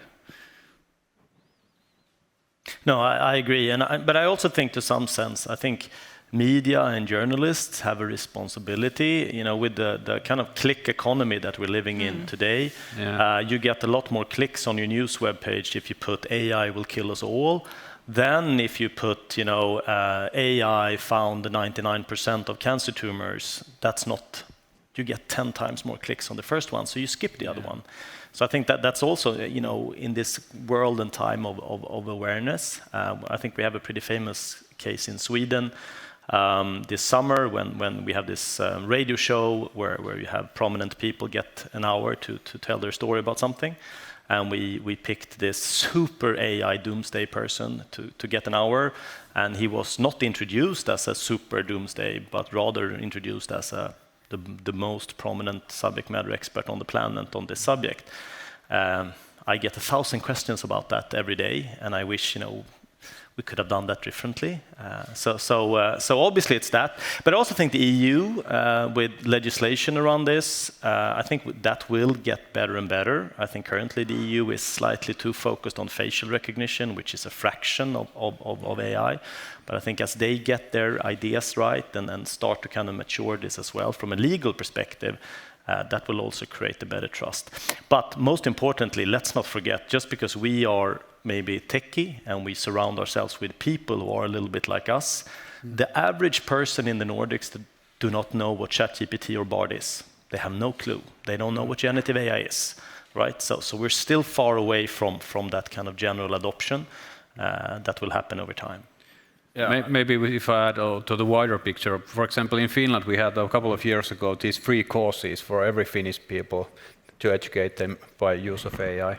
And I think there's hundreds of, thousands of Finnish people that have gone through those courses already. Cool. So that is one way to provide. And there were a couple of, private sector actors and universities that started that ongoing thing. But of course, we need another one because things change so fast. But it was a great example that you could use. In a pretty small amount of money and time, you are able to create that kind of impact for the whole national level at least. So that would be some take on from the other countries also to follow. But when you maybe think about media literacy and when you mention journalism, you think about how long statistics and graphs have been around, and still it's super easy to deceive people just by showing a little bit different presentation visually of what the statistics are.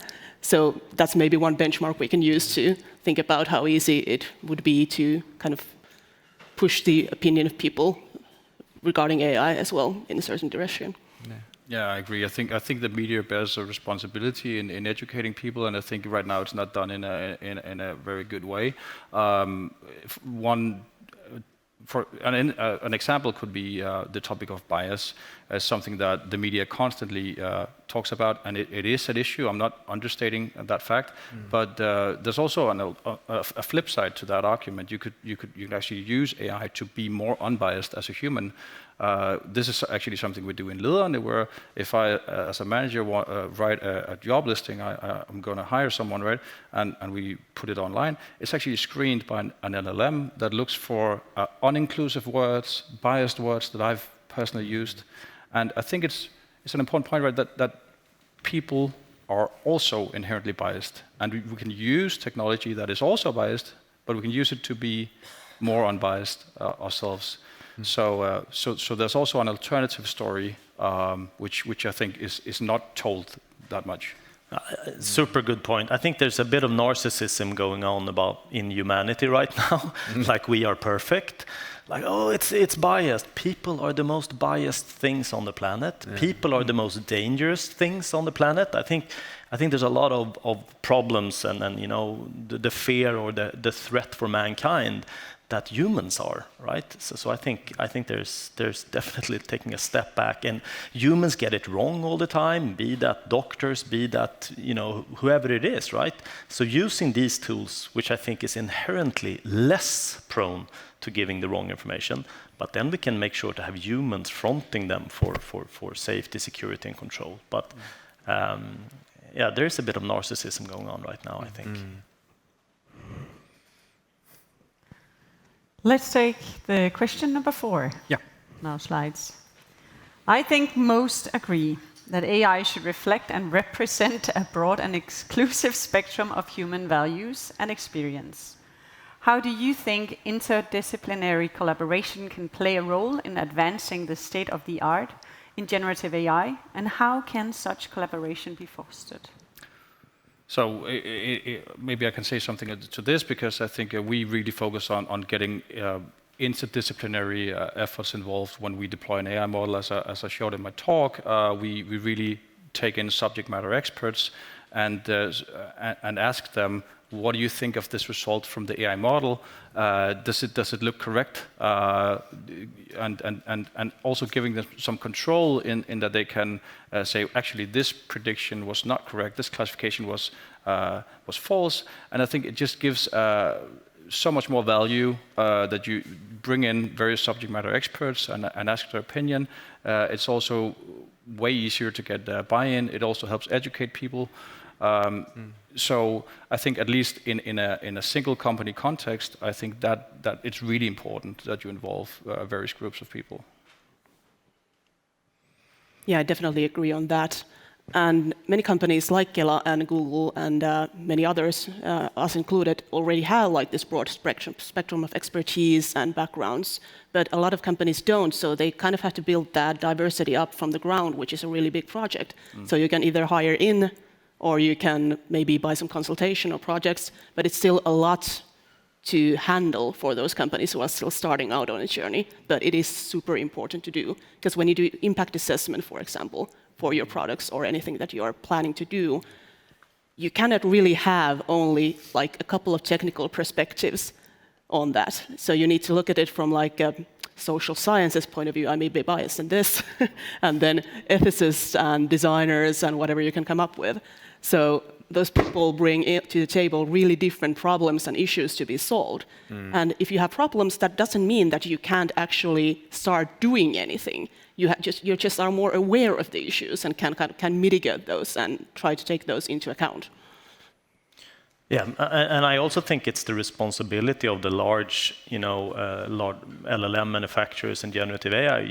The models we provide, I think we have a responsibility in trying to make them, as unbiased as possible. If you, as a comparison, if you use Bard and you ask Bard a question, it takes a few seconds before it answers, and it doesn't start to answer a little bit slowly. It waits until it's done, because once it's done, it bounces the answer of a bias engine, a hatred engine, a racist engine, before we provide the answer. And that's how we built the solution natively, to help people, right, to educate people. Because I think also part of the problem here is that what's biased in one part of the world and what's political correct in one part of the world is not the same in another part of the world. So if you're a global company, Google has decided on what we believe is right, and we build that into our tools. And there's probably parts of the world where people get very annoyed when there's, a mix of people turning up in picture generation. They just want to have the people, that look like them. But somewhere you need to take a higher ground, and this is what we believe as a company, as a global company. This is what we believe is morally right, and that's how we will build our solutions. And I think we will see that from the large manufacturers. But the problem is there's a lot of different providers out there. But I definitely think the big manufacturers should be held responsible for providing the tools to help organizations build this safely. Maybe to continue a bit on the, Jon mentioned the blog we wrote about the synthetic users, and that also has to do a lot with diversity. To clarify, synthetic users or silicon sampling is when you give the generative AI or ChatGPT or whatever you're using a role, kind of you're a German farmer, and then you ask them, what would you think about this product, or what is your opinion and what do you want? And that might be a really good tool to kind of bounce your own biases off it to see if you have any blind spots, or have maybe create some hypotheses on what you might solve, but you cannot really replace your actual human insights with that, because that's data. It doesn't experience or feel anything. So you actually can use it to your advantage, but if you only use synthetic users, you are really in the risk of getting really average data, maybe. And it doesn't really have the diversity that people have. Yeah, and I think that is very important notion in that, because, for example, we are doing cooperation, a lot of cooperation with different organizations from totally different sectors. And why we do that, there could be that we have same kind of solutions, but because the context is so different, it brings you and together for our organizations, our partners, like more knowledge about those things. That why, for example, in that context, things look different, and why they're getting different kind of results, and why we are getting the different results from our case and our context. Unless the data, of course, is the one big factor over there, but there's other things also. So we can learn from each other, and at least in this kind of time when everything is changing so fast. And I think the rule could be that don't do anything by yourself. Well said. When it comes to the collaboration, we talked a little bit about that previously as well, prepping for this event. And you mentioned, Janne, that there are, different agendas when you go into collaboration.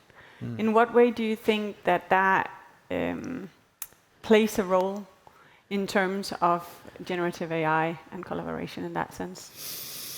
Yeah, that is one of the hardest part. But I think when we collaborate and trying to do new things in new kind of ecosystem, we have seen that you have to understand the incentive models of different actors. Because it's like you could have the same, we want to do this, but when you have to put the money, when you have to put the people, and when you have to really do things, that's what separates those cases and those actors. So the incentive, the better you understand the incentive models, the better success, percentages you have in there. I think that's what I have for now. Yeah. Do you have anything that you want to add, John? No, I think we covered pretty well. Thank you so much, guys. Thank you. Thank you. Thank you.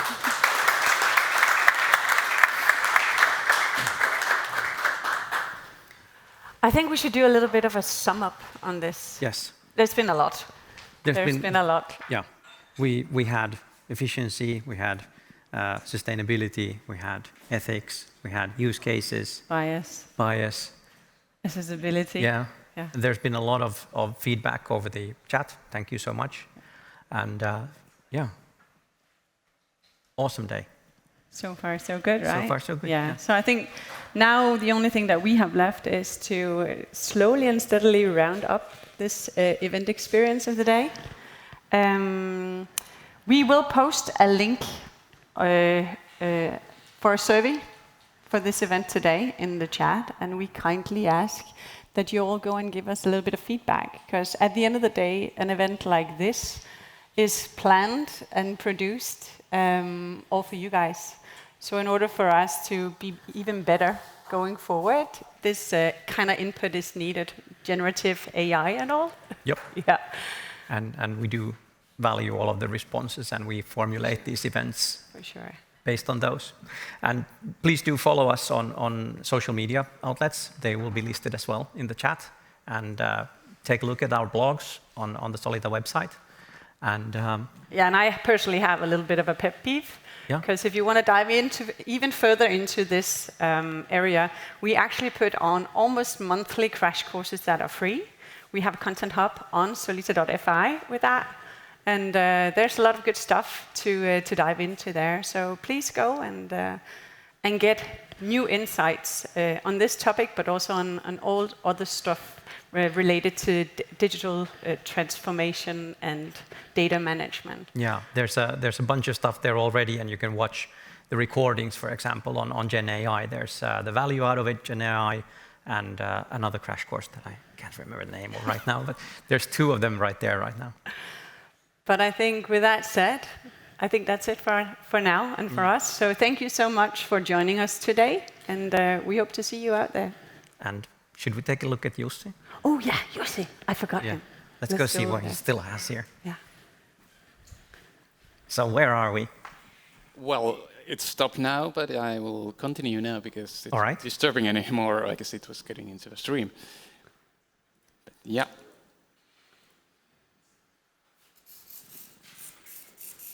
And there he goes. Well, it is forward from last time. Yes, it is a little bit. And I love how slow this is. It's kind of cool.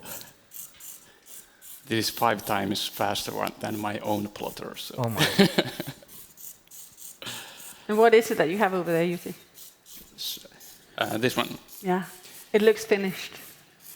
Yeah, well, this was the first piece that I plot today.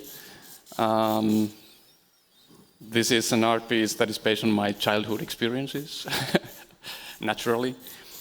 So it's generated, it's made up of my own handwriting that I was learning in the 3rd or 4th grade in elementary school back in the 80s.